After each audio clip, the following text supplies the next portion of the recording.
Refrigerator अंदर रखी हुई वेजिटेबल्स और पानी को तो ठंडा करते हैं, लेकिन इसके पीछे जो इक्विपमेंट्स लगे रहते हैं उनका टेम्परेचर इतना ज़्यादा हाई होता है कि हम उन पर खाना पका सकते हैं। तो फ्रिज के बाहर इतना ज़्यादा टेम्परेचर और अंदर की तरफ एकदम ठंडा ठंडा, यह कैसे पॉसिबल है? इसके अलावा कई बार जब फ्रिज खराब होता है तो हमारे दिमाग में एक ही बात आती है कि इसकी गैस खत्म हो गई होगी, लेकिन दोस्तों ऐसा कुछ भी नहीं होता है। इसके पीछे की साइंस इस वीडियो में 3D एनिमेशन की हेल्प से समझते हैं। जो रेफ्रिजरेटर का हार्ट होता है वह कंप्रेसर होता है। यह एक रिसिप्रोकेटिंग टाइप कंप्रेसर है। इसके अंदर एक सिंगल फेज इंडक्शन मोटर होती है। जब यह मोटर रोटेट करती है तो इससे जुड़ा हुआ पिस्टन कुछ इस तरीके से मूव करता है और यहाँ पर जो गैस होती है उसको कंप्रेस करके पंप करने का काम करता है। इन कंपोनेंट्स की वर्किंग रेफ्रिजरेटर की बॉडी को थोड़ा सा साइड में रखकर अच्छे से समझते हैं। कंप्रेसर एकदम पैक होता है क्योंकि इसके अंदर एक गैस भरी जाती है जिसका नाम है फ्रीऑन R134a, जो आजकल कॉमनली यूज होती है, और मोटर और कंप्रेसर दोनों मिलकर इस गैस को पंप करने का काम करते हैं। जब कंप्रेसर इस गैस को कंप्रेस करता है तो इसका टेम्परेचर 90 डिग्री सेंटीग्रेड तक इंक्रीज कर देता है और प्रेशर 8 बार तक बढ़ा देता है, और इस गैस को हम रेफ्रिजरेंट भी बोलते हैं। अब यह टेम्परेचर और प्रेशर बहुत ज़्यादा है तो इसको हमें डाउन करने की ज़रूरत है। इसलिए इस हाई टेम्परेचर और प्रेशर वाले रेफ्रिजरेंट को कंडेंसर यूनिट के पास में भेजा जाता है, जो रेफ्रिजरेटर के पीछे लगी हुई कुछ ऐसी ट्यूब होती है जो हमें आसानी से दिखाई दे जाती है। और इस ट्यूब से जब हाई टेम्परेचर वाला रेफ्रिजरेंट फ्लो करता है तो बाहर के इन्वायरमेंट से हीट एक्सचेंज करने लग जाता है, क्योंकि कंडेंसर कोयल का टेम्परेचर बहुत ज़्यादा होता है और इन्वायरमेंट का टेम्परेचर बहुत कम, तो रेफ्रिजरेंट धीरे धीरे कूल होने लगता है। कंडेंसर के ऊपर कुछ इस तरीके के सपोर्टिंग वायर लगे रहते हैं जो कंडेंसर को सपोर्ट भी करते हैं और रेफ्रिजरेंट को कूल करने में भी हेल्प करते हैं। क्योंकि यह कंडेंसर ट्यूब से टच रहते हैं तो कंडेंसर ट्यूब का टेम्परेचर कुछ इनमें ट्रांसफर हो जाता है और इन्वायरमेंट से यह हीट को एक्सचेंज करके रेफ्रिजरेंट को ठंडा करने में हेल्प करते हैं। जब रेफ्रिजरेंट इतना लंबा रास्ता तय करके कंडेंसर कोयल से बाहर निकलता है तो इसका टेम्परेचर 45 डिग्री सेंटीग्रेड तक रिड्यूस हो जाता है, और जब टेम्परेचर डाउन आता है तो गैस लिक्विड में बदलने लग जाती है। इसको थोड़ा आसानी से समझे तो जब हम पानी को गर्म करते हैं तो वह वेपर में बदल जाता है, और जब उनको ठंडा करते हैं तो वापस लिक्विड में बदलने लग जाता है। तो ठीक ऐसा ही इस गैस के साथ में होता है। कंडेंसर यूनिट से जब गैस बाहर निकलती है तो यह थोड़ी ठंडी होकर लिक्विड में बदलना शुरू हो जाती है। अब कंडेंसर यूनिट से निकलकर यह रेफ्रिजरेंट जाता है कैपिलरी ट्यूब के पास में। कैपिलरी ट्यूब कुछ इस टाइप का एक कॉपर की ट्यूब होती है जिसका डायमीटर 0.5 mm से लेकर 2.2 mm तक होता है, और इसकी लेंथ मैक्सिमम 5 मीटर तक हो सकती है। कैपिलरी ट्यूब एक थ्रोटल डिवाइस होती है जो हाई प्रेशर को लो प्रेशर में बदलने का काम करती है, और यही वह डिवाइस है जो रेफ्रिजरेंट को एकदम ठंडा भी कर देती है। इसको थोड़ा समझने की कोशिश करते हैं। कैपिलरी ट्यूब सिर्फ और सिर्फ एक कॉपर की ट्यूब होती है और इसमें ना कोई इलेक्ट्रिसिटी दी जाती है, ना ही इसमें कोई मूविंग पार्ट होता है। जो प्रेशर ड्रॉप होता है वह इस ट्यूब की लेंथ के डायरेक्ट प्रपोजन में होता है और डायामीटर के इनवर्स प्रपोजन में होता है।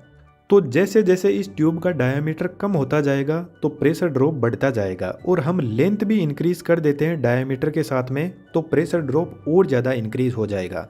अब प्रेशर ड्रॉप का आपको सिंपल मतलब समझने की ज़रूरत है। प्रेशर ड्रॉप बढ़ रहा है मतलब प्रेशर का ड्रॉप जो है वह बढ़ता जा रहा है, यानी एक्चुअल में प्रेशर कम हो रहा है। तो जब रेफ्रिजरेंट इस कैपिलरी ट्यूब से बाहर निकलता है तो उसका प्रेशर ड्रॉप होकर 0.6 बार तक पहुंच जाएगा, और जब इतना प्रेशर का ड्रॉप हो जाएगा तो टेम्परेचर भी रिड्यूस हो जाएगा। तो जब इस ट्यूब के अंदर रेफ्रिजरेंट एंटर हो रहा था तो उसका टेम्परेचर था 45 डिग्री सेंटीग्रेड, और जब बाहर निकलेगा तो उसका टेम्परेचर -16 डिग्री सेंटीग्रेड तक पहुंच जाएगा। और जब टेम्परेचर इतना कम हो जाएगा तो 75% जो गैस थी वह लिक्विड में बदल जाएगी। रेफ्रिजरेटर के अंदर फ्रीऑन गैस काम में लेते हैं जिसका नेचर होता है वह बहुत जल्दी ठंडी होकर लिक्विड में भी बदल जाती है और बहुत जल्दी गर्म होकर वेपर में भी बदल जाती है। इसीलिए फ्रिज के अंदर इसी गैस को काम में लेते हैं।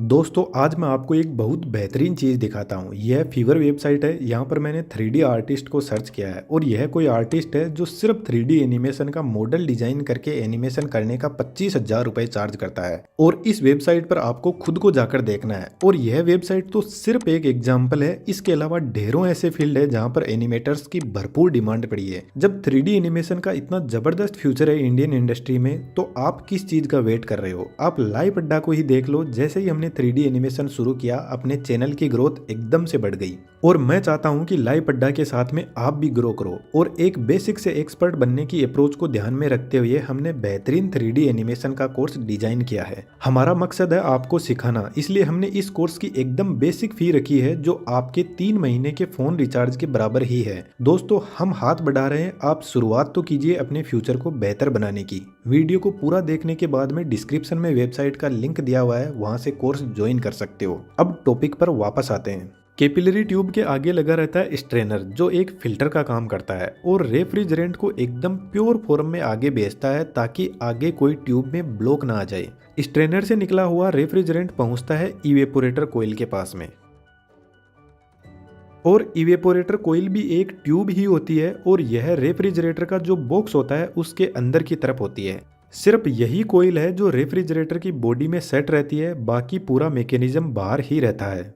रेफ्रिजरेटर में जो सबसे ऊपर का बॉक्स होता है जिसको हम फ्रीजर बोलते हैं, वहां पर यह कोइल लगी रहती है और इसका इफेक्ट सबसे ज्यादा फ्रीजर में ही होता है। इसलिए इस बॉक्स में बर्फ आसानी से जम जाती है क्योंकि इस कोइल के अंदर एक बहुत ज्यादा ठंडा लिक्विड रेफ्रिजरेंट फ्लो कर रहा है। तो फ्रिज के अंदर जब हम कोई वेजिटेबल या फ्रूट रखते हैं तो उसकी गर्मी को इस कोइल में चल रहा रेफ्रिजरेंट एक्सचेंज कर लेता है, अपनी ठंड को वेजिटेबल को दे देता है और गर्मी को अपने पास में लेकर आगे निकल जाता है।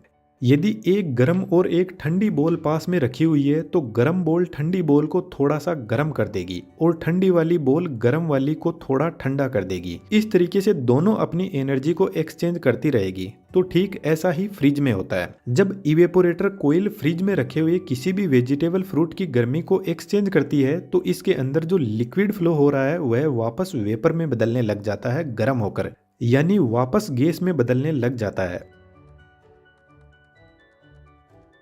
और जब यह गैस इवेपोरेटर कोइल से बाहर निकलती है तो वापस फिर से इसको कंप्रेसर के पास में भेजा जाता है। लेकिन यहाँ पर एक बहुत बड़ी प्रॉब्लम आती है। जब रेफ्रिजरेंट इवेपोरेटर कोइल से बाहर निकलता है तो वह पूरा गैस में नहीं बदल पाता है, क्योंकि कई बार होता है कि फ्रिज में कुछ रखा हुआ ही नहीं है तो रेफ्रिजरेंट किससे हीट को एक्सचेंज करेगा। और जो कंप्रेसर यूनिट होती है उसमें यदि रेफ्रिजरेंट एक भी बूंद लिक्विड फॉर्म में चला गया तो उसमें तो मोटर होती है और मोटर खराब हो जाएगी और फिर पूरा कंप्रेसर बदलना पड़ेगा, क्योंकि इसको खोलकर ठीक नहीं किया जा सकता। इसलिए कंप्रेसर के पास में एक्यूमुलेटर को सेट किया जाता है जो इवेपोरेटर कोइल से आ रहे लिक्विड को पूरी तरीके से गैस में बदल देता है और लिक्विड को अपने पास में रोक लेता है और फिर कंप्रेसर के पास में रेफ्रिजरेंट को सिर्फ और सिर्फ गैस फॉर्म में ही भेजेगा। उसके बाद में फिर से वही प्रोसेस चलती है। तो रेफ्रिजरेटर का जो सिस्टम होता है वह क्लोज लूप में काम करता है। यदि कोई लीकेज हो जाए तो ही रेफ्रिजरेटर की गैस खत्म हो सकती है, अदरवाइज इसकी गैस लाइफ टाइम तक चलती है। लेकिन आप कई बार नोटिस करोगे फ्रिज में कि जो इवेपोरेटर कोइल है उसको बहुत स्ट्रगल करना पड़ता है। आपने गर्मियों में देखा होगा जब हम किसी गिलास में एकदम ठंडा पानी या कोल्ड ड्रिंक डाल देते हैं तो उसके चारों तरफ पानी की बूंदें जम जाती है। तो ठीक ऐसा ही इवेपोरेटर कोइल के साथ में होता है। फ्रिज के अंदर जो भी थोड़े बहुत वाटर वेपर होते हैं, जब कोइल ठंडी होती है तो उसके पास में चिपक जाते हैं और कोइल के चारों तरफ ही बर्फ जम जाती है, जिसकी वजह से इवेपोरेटर कोइल सही से हीट एक्सचेंज नहीं कर पाती है और इवेपोरेटर कोइल लिक्विड को गैस में नहीं बदल पाती है। इसलिए इवेपोरेटर कोइल के चारों तरफ एक हीटर कोइल भी लगी रहती है जो हर 5 से 6 घंटे बाद में ऑन होती है और इवेपोरेटर कोइल के ऊपर कोई बर्फ जमी हुई है तो उसको हटा देती है और यह बर्फ पिघलकर पीछे की तरफ एक कंटेनर में पानी के रूप में कलेक्ट हो जाती है। इवेपोरेटर कोइल सिर्फ फ्रीजर में ही लगी रहती है ऊपर की तरफ, बाकी नीचे बचे हुए फ्रिज में ठंड का इफेक्ट देने के लिए फैन लगे रहते हैं जो पूरे फ्रिज को कूल करते रहते हैं।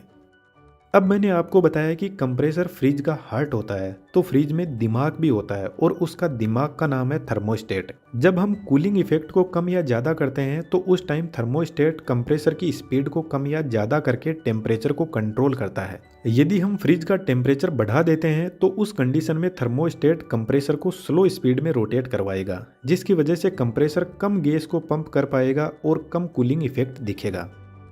जो डीप फ्रीज होते हैं उनमें कंडेंसिंग कोयल का स्ट्रक्चर बदल दिया जाता है, जो कुछ